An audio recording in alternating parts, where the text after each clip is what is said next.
غیبت کسی کی عزت پامال کرنے میں آتا ہے، انسان کو ستانے کے لیے بدترین ہتھیار ہے کہ اس کی غیر موجودگی میں اسے برا بھلا کہا جائے اور اس کی برائیوں کو ڈسکس کیا جائے۔ ایک شخص نے حضور صلی اللہ علیہ وسلم سے پوچھا غیبت کیا ہے؟ آپ نے فرمایا یہ کہ تو کسی شخص کا ذکر اس طرح کرے کہ وہ سنے تو اسے ناگوار ہو، اسے اچھا نہ لگے کہ میرے بارے میں اس طرح کا اوپینین دیا گیا ہے۔ اس نے عرض کیا یا رسول اللہ صلی اللہ علیہ وسلم اگرچہ میری بات سچی ہو؟ فرمایا اگر تیری بات باطل ہو تو یہی چیز پھر بہتان ہے، الزام ہے۔ وَلَا يَغْتَبْ بَعْضُكُمْ بَعْضًا، تم میں سے بعض کی غیبت نہ کریں۔ غیبت کا لفظ کس سے؟ غیب سے ہے، یعنی اس کی غیر موجودگی میں، اس کی پیٹھ پیچھے، کیونکہ کسی کے سامنے جب کوئی کرتا ہے تو وہ اپنی صفائی پیش کر سکتا ہے نا، لیکن جب اس کے فرشتوں کو بھی خبر نہیں کہ اس کے بارے میں کیا کہا جا رہا ہے اور کیسی کیسی بات کہی جا رہی ہے، تو وہ اپنا دفاع بھی نہیں کر سکتا، خود کو پروٹیکٹ بھی نہیں کر سکتا۔ اسی لیے اس کو کس سے تشبیہ دی گئی؟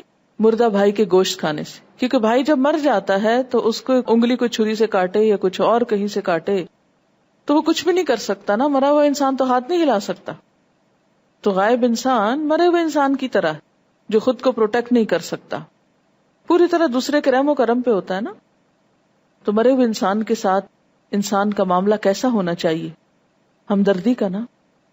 تو ایک مسلمان دوسرے مسلمان کے لیے آخر ہمدردی کیوں نہیں رکھتا جو اس کے اپنے ہی جسم کا ایک حصہ ہے؟ پھر اسی طرح یہ ہے کہ اگر غیبت اس لیے کی جائے کہ دو انسانوں کے تعلقات خراب ہوں تو یہ چغلی کہلاتا ہے، یعنی برائی کو بس ایسے ہی مزے کے لیے ڈسکس کرتے رہنا، یہ غیبت ہے، خاص اچھی کیوں نہ ہو۔ جھوٹ ہے تو بہتان ہے، اور اگر فساد ڈالنے کے لیے ہے تو چغلی۔ اب بعض صورتیں ایسی ہیں کہ جن میں انسان کو دوسرے کے بارے میں کوئی اوپینین دینے کی ضرورت پڑتی ہے یا دیے بغیر چارہ نہیں ہوتا۔ وہ کون سی صورتیں ہیں؟ مثلا ہم دیکھتے ہیں کہ ایک بدو حضور کے پیچھے نماز میں آ کے شامل ہوا اور نماز ختم ہوتے ہی یہ کہتا ہوا چل دیا خدایا مجھ پہ رحم کر اور محمد صلی اللہ علیہ وسلم پر، اور ہم دونوں کے سوا کسی کو اس رحمت میں شریک نہ کر۔ حضور صلی اللہ علیہ وسلم نے جب سلام پھیرا تو صحابہ سے فرمایا تم لوگ کیا کہتے ہو، یہ شخص زیادہ نادان ہے یا اس کا اونٹ؟ تم نے سنا نہیں کہ یہ کیا کہہ رہا تھا؟ وہ جا چکا تھا، اس کے پیچھے آپ کہہ رہے ہیں، کیا یہ غیبت نہیں تھی؟ بظاہر تو غیبت ہی نظر آتی ہے، لیکن آپ کو کیوں کہنا پڑا؟ تاکہ دوسرے لوگ ایسا نہ کرنا شروع کر دیں، دوسرے لوگ ایسا کام نہ کریں۔ کیونکہ اگر آپ اس پہ خاموشی اختیار کرتے تو آپ کو معلوم ہے کہ ایسی خاموشی اختیار کرنے کا مطلب کیا ہے۔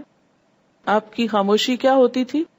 تقریری حدیث، ٹیسٹ اپروول، خاموش تلقین کہ ہاں ٹھیک ہے سب ایسا کر سکتے۔ تو بسا اوقات رہنمائی کے منصب پر فائز لوگ اگر کسی ایسی چیز کی طرف نشاندہی کریں بغیر نام لیے تو ایسی صورت میں وہ غیبت شمار نہیں ہوتا۔ اسی طرح کسی کی شادی کے موقع پر کوئی رشتہ ہو رہا ہے اور کوئی آ کے پوچھتا ہے کہ ہاں بھی فلاں تمہارا کلیگ ہے، بتاؤ کیسا ہے، تو اس کی کوئی اگر ایسی عادت ایک آدھ پتہ ہے آئندہ مشکل ہو سکتی ہے شادی کے بعد کسی دوسرے کو، تو اس کا ذکر کیا جا سکتا ہے۔ لیکن یہ نہیں کہ سب کو دکھاتا پھر، مومن تو مومن کا آئینہ ہے، سب سے پہلے تو کسی کی خرابی خود اس کو دکھانی چاہیے، اور اگر اس کو نہیں بھی دکھائی تو اگر کسی کو رشتہ کرنا ہے اس سے یا کوئی بزنس کرنا ہے تو اس کو بس اتنی بات جتنی علم ہو بڑھائے چڑھائے بغیر صرف اتنا ذکر کر دیا جائے، اور اس میں بھی تمسخر کا انداز نہ ہو، حقارت کا انداز نہ ہو، کسی کو لیٹ ڈاؤن کرنا نہ ہو، بس خاموشی سے کہہ دیا جائے کہ میرے علم میں یہ بات ہے۔ جیسے حضور صلی اللہ علیہ وسلم کے پاس ایک خاتون آئی فاطمہ بنت قیس، ان کو 2 لوگوں نے نکاح کا پیغام بھیجا تھا، انہوں نے آپ سے مشورہ کیا کہ میں کیا کروں، یہ آپ کے صحابہ ہیں، تو آپ نے فرمایا کہ ان میں سے ایک تو مفلس ہے اور دوسرے بیویوں کو مارتے ہیں۔ اب یہ دونوں چیزیں ویسے تو غیبت میں شمار ہوتی، لیکن آپ کو بتانی پڑی تاکہ یہ خاتون پہلے سے اپنے مائنڈ کو پریپیئر کر لے کہ اگر مارنے والے کے ساتھ زندگی گزار سکتی ہے تو ٹھیک ہے قبول کر لے، اور اگر ایک شخص مفلس ہے غریب ہے اور یہ اس پہ قناعت کر لے گی تو ٹھیک ہے کر لے۔ اسی طرح ایک شخص آپ صلی اللہ علیہ وسلم کے پاس ملنے کے لیے آیا، آپ حضرت عائشہ کے ہاں تشریف فرما تھے، اس نے آ کے اجازت لی تو آپ نے فرمایا یہ قبیلے کا بدترین آدمی، پھر آپ باہر تشریف لے گئے، اس سے بڑی نرمی سے بات کی، گھر واپس آئے تو حضرت عائشہ نے عرض کیا کہ آپ تو اس سے بڑی اچھی طرح بات کر رہے تھے، حالانکہ آپ نے کہا تھا کہ وہ بدترین آدمی ہے۔ آپ صلی اللہ علیہ وسلم نے فرمایا، خدا کے نزدیک قیامت کے روز بدترین مقام اس شخص کا ہوگا جس کی بد زبانی سے ڈر کے لوگ اس سے ملنا جلنا چھوڑ دیں۔ تو مراد آپ کی کیا تھی کہ میں اس سے بد زبانی اور بد اخلاقی نہیں کر سکتا، خواہ وہ بدترین شخص ہے۔ اس سے ہم سب کو کیا سبق ملتا ہے کہ خواہ کوئی کیسا ہی برا انسان ہو، یہ کہیں بھی جائز نہیں کہ ہم اس کے ساتھ بدتمیزی شروع کر دیں اور یہ جواز دیں کہ وہ برا ہے اس لیے ہم کو بدتمیزی کرنی ہے، ہرگز نہیں۔ اور حضرت عائشہ کو کیوں بتایا تھا آپ نے یہ برا شخص ہے؟ کہ کہیں ایسا نہ ہو کہ آپ کی غیر موجودگی میں آ جائے اور وہ سمجھے کہ حضور تو اس سے بہت اچھی طرح بات کر رہے تھے اور وہ اس کی کسی برائی کا شکار نہ ہو۔ لیکن اس سے زیادہ آپ نے کچھ نہیں کہا کہ پھر وہ قصے سنانے لگ جائے، اچھا وہ اس نے ایک دفعہ ایسا کیا تھا، پھر دوسری دفعہ ایسا اور تیسری دفعہ ایسا، بس اتنا ہی کہہ دینا کافی کہ محتاط۔ اسی طرح ایک موقع پر حضرت ابو سفیان کی بیوی ہند نے آ کے حضور سے عرض کیا، ابو سفیان ایک بخیل آدمی، مجھے اور میرے بچوں کو اتنا نہیں دیتے جو ضروریات پوری کرے۔ اب یہ ہے کہ بیوی کی شکایت شوہر کے بارے میں کسی ایسے انسان سے جو اس کی مدد کر سکے، یہ بھی اس میں شمار نہیں ہوتی، لیکن ہر مجلس میں بیٹھ کے شوہر کو برا کہنا شروع کر دینا اور ہر ایک کے سامنے اس کے قصے کھولنا، ہن لباس لکم وانتم لباس لہم، اپنا ہی لباس پھاڑنا ہے۔ تو اس سے کیا پتہ چلتا ہے؟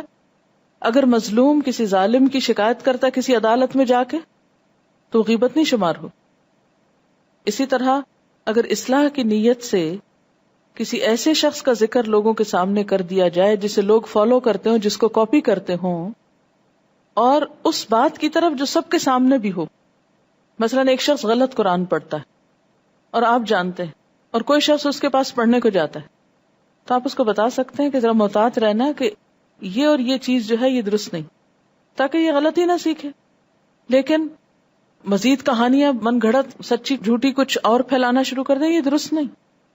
پھر اسی طرح یہ ہے کہ فتویٰ لینے کے لیے کسی واقعے کا ذکر کرنا، اس میں مثلاً اگر ایک باپ اپنے بچوں کو ماں کی وراثت سے محروم رکھے ہوئے ساری جائیداد پہ خود قبضہ کر لیا اور کوئی بچہ اپنی شکایت باپ کی لے کے جاتا ہے تو غیبت، لیکن اس کو فتویٰ لینا ہے، اسے بتانا پڑے گا کہ میرا باپ ایسے کر رہا ہے، اس ریلیونٹ ایشو تک ہی بات کرنا ہوگی۔ یہ نہیں کہ اب آپ کو نہیں وہ نماز بھی نہیں پڑھتا اور وہ فلاں بھی غلط کام کرتا اور وہ فلاں بھی، اور بے وجہ بہت سی اور کہانیاں ساتھ نہیں، جتنی بات کا فتویٰ مطلوب ہے۔ مثلاً ایک شخص نے اپنی بیوی کو طلاق دی یا مارا، وہ فتویٰ لینے جا رہی ہے بیوی، تب اسے بتانا ہوگا کہ شوہر نے طلاق کہی ہے یا نہیں کہی، تو یہ غیبت میں نہیں شمار ہوگا۔ لیکن مفتی صاحب کے سامنے بتانا تو جائز ہے، عوام کے سامنے اس کا ذکر کرنا درست نہیں۔ اچھا، اسی طرح ہر مجلس میں بیٹھ کر کبھی حکومت کی برائیاں شروع کر دینا، کبھی کسی سیاسی لیڈر کی باتیں شروع کر دینا، یہ بھی درست نہیں۔ ہم لوگوں نے اس کو بہت ایک لائسنس دے دیا ہے کہ چونکہ وہ تو مشہور آدمی اور غلطیاں کر رہے ہیں سر عام، تو اس لیے ہمیں بھی اجازت ہے کہ ہم بھی ہر وقت ان کا نام لے لے کے ان کو ڈسکس کریں۔ نہیں، یہ بھی غیبت میں شمار ہوتا ہے۔ لا يحب اللہ الجہر بالسوء من القول الا من ظلم، اللہ کسی برائی کو بآواز بلند کہنا پسند نہیں کرتا مگر جس پہ ظلم کیا گیا ہو، یعنی مظلوم کو یہ حق ہے کہ اپنے ظلم کی شکایت کسی کو سنائے۔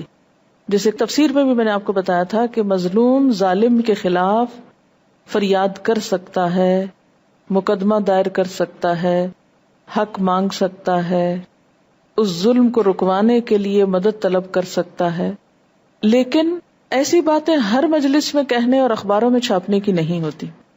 ان کو نشر نہ کریں، کیونکہ برائی کو نشر کرنا بھی ایک پولوشن میں ہی آ جاتا ہے۔ کیا کریں؟ اس کے پاس جائیں جو آپ کی مدد کر سکے۔ ابھی بات ہے نا کہ جب کوئی آپ کی برائی کرے تو جواباً آپ نہ کریں، چھوڑ دیں ان کو ان کے حال پہ۔ انہوں نے اپنے لیے اپنی کمائی کرنی ہے اور ہم کو اپنی کرنی۔ انہوں نے ہماری قبر میں نہیں آنا اور ہم نے ان کی قبر میں نہیں جانا۔ انہوں نے ہمارا حساب نہیں دینا اور ہم نے ان کا نہیں دینا۔ جس کو جو کہنا ہے وہ ابھی سورۃ قاف پڑھیں گے کہ سب لکھا جا رہا ہے۔ شیخ سعدی کا قول ہے، تم نے غیبت کرنا ہے تو اپنی ماں کی کرو، کیونکہ تمہاری ماں تمہاری نیکیوں کی زیادہ حقدار ہے۔ یہ یاد رکھیں کہ جس کی آپ غیبت کرتے ہیں، جس کو آپ برا بھلا کہتے ہیں، جس کو آپ نیگیٹو وے میں ڈسکس کرتے ہیں، دراصل آپ اپنی نیکیاں اس کو بھیج دیتے ہیں۔ نیکیاں سمیٹنا ایک تکلیف دہ عمل ہوتا ہے، تو کبھی کسی کی باتیں سن کر خاموش ہو کر بھی نیکیاں جمع کی جا سکتی، ٹھیک ہے۔ اسی طرح یہ ہے کہ اگر آپ سے کسی کی غیبت ہو گئی ہے یا ہوتی رہی ہے تو اس کے لیے بخشش کی دعا کریں، اس کی طرف سے صدقہ کریں، اور یہ سوچیں ضرور کہ میں اپنی اتنی ساری نیکیاں اس کو دے چکی